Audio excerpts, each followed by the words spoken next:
começar a falar de aposentadoria, precisamos entender a diferença entre previdência privada e previdência pública, também conhecida como previdência social. Afinal, eu sei que essas duas acabam confundindo aí muitas pessoas e surgem também muitas dúvidas para diferenciá-las. Então, bora conhecer a diferença entre elas e entender de uma vez por todas. Vem comigo! Oi, eu sou a Nath, seja muito bem-vindo, seja muito bem-vinda ao Nath Play. No Brasil, o sistema previdenciário é dividido em 3 partes, que são Regime Geral de Previdência Social, Regime Próprio de Previdência Social e o Regime de Previdência Complementar. O Regime Geral de Previdência Social é administrado pelo Instituto Nacional de Seguro Social e é um regime público que inclui todos os trabalhadores da rede privada e também servidores não filiados em redes próprias.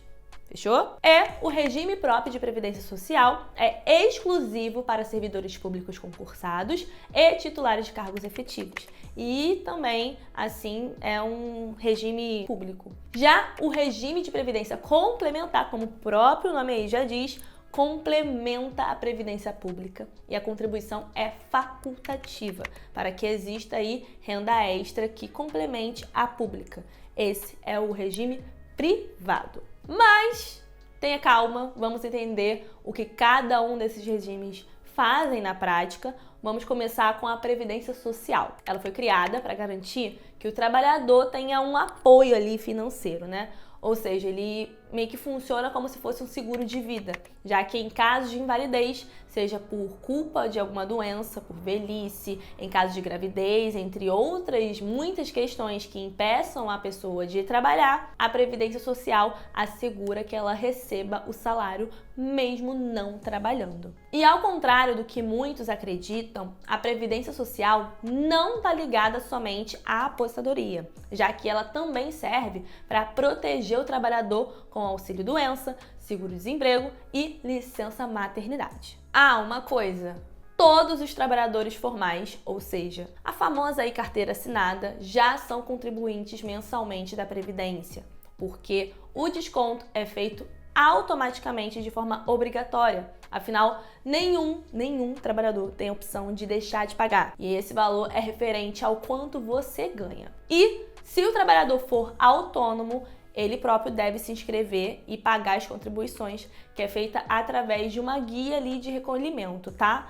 E caso de pessoas que não exercem nenhuma atividade remunerada, mas que ainda assim desejam fazer suas contribuições, para que no futuro aí, né, você tenha o direito a essa proteção, ou até mesmo a aposentadoria, ela também pode fazer, só que tem que se filiar aí à Previdência de forma facultativa e pagar mensalmente a contribuição. Enfim, como eu disse anteriormente, a Previdência Social é dividida entre os trabalhadores de rede privada, os servidores não filiados em redes próprias, que são o RGPS ou INSS, e também entre os trabalhadores de rede pública, que são os concursados e cargos titulares, né, efetivos, que são o RPPS, tá? E as características gerais de ambos ali são iguais, já que todos são de regime público e são obrigados a contribuir, tá?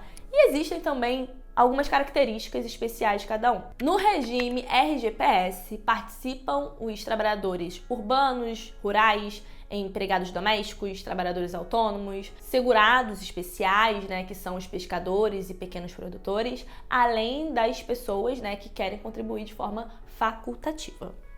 Fechou? O INSS é uma autarquia federal responsável por esses trabalhadores. Então, as contribuições dos trabalhadores que chamamos de em idade ativa são os que financiam os de idade inativa, ou seja, os aposentados. Esse regime é chamado de repartição simples, que funciona como uma ajuda de uma geração para outra. Vamos traduzindo. Hoje, nós, trabalhadores ativos, você aí, contribuímos para que os que não trabalham mais tenham renda. E amanhã seremos nós que receberemos a contribuição dos trabalhadores ativos. E como eu disse antes, essas contribuições elas não são apenas para a aposentadoria, mas também em casos de seguro social, casos de doença, morte, acidente, entre outros. Já no caso do regime próprio da Previdência Social, que é o RPPS, são guardados pelos entes federativos, que são federal, estadual, Distrito Federal e municipal, e cada unidade federativa tem autonomia para decidir suas regras de previdência social, mas devem ser baseadas nas regras constitucionais do ano e nas novas regras da reforma da Previdência. Por terem autonomia, ficam a cargo do ente federativo. Podem ou não implementar o RPPS, tá? Caso não implementem, o regime fica sendo o do INSS, no caso, né? O RPS e o INSS. E também precisamos falar da previdência privada, que segue o regime de previdência complementar. E é um regime privado, ou seja, não está ligado ao poder público e muito menos ao INSS. Podemos definir esse regime como um investimento em que a pessoa investe a longo prazo para receber esse dinheiro extra ali lá no futuro. E mesmo não sendo criada pelo governo, esse regime precisa seguir as regras do Conselho Nacional de Seguros Privados, um órgão vinculado ao Ministério da Fazenda, além dos órgãos de fiscalização, que são o SUSEP, que é a Superintendência de Seguros Privados, para os planos, né, de previdência complementar e privada, né? E pelo Previc, que é a Superintendência Nacional de Previdência Complementar, que são os planos fechados de previdência. A previdência privada, ela não obriga o trabalhador a contribuir, até porque ninguém é obrigado a investir. Então, só investe se você tem planos como esse, se você quiser aumentar sua renda na sua velhice, porque sabemos que a aposentadoria pelo INSS tem um valor muito baixo. E tem uma família mesmo, né? Se você tem uma família, mesmo que você seja sozinho, acaba que o custo de vida pode aumentar conforme a inflação, enfim. Pode ser uma forma de você ter um valor extra para o seu momento futuro e você ter aí um respiro maior. Existem dois tipos de plano de previdência privada aberta. O PGBL, Plano Gerador de Benefícios Livres, e o VGBL, que é o Vida Gerador de Benefícios Livres. E ambos têm especificações em seus investimentos e até mesmo vou contar mais pra frente, tá? Sobre eles, como funciona cada um, tá? Vou contar também sobre outros investimentos focados em aposentadoria, como Renda Mais, e também eu separei essa série exclusiva para falar um capítulo exclusivo sobre eles, tá?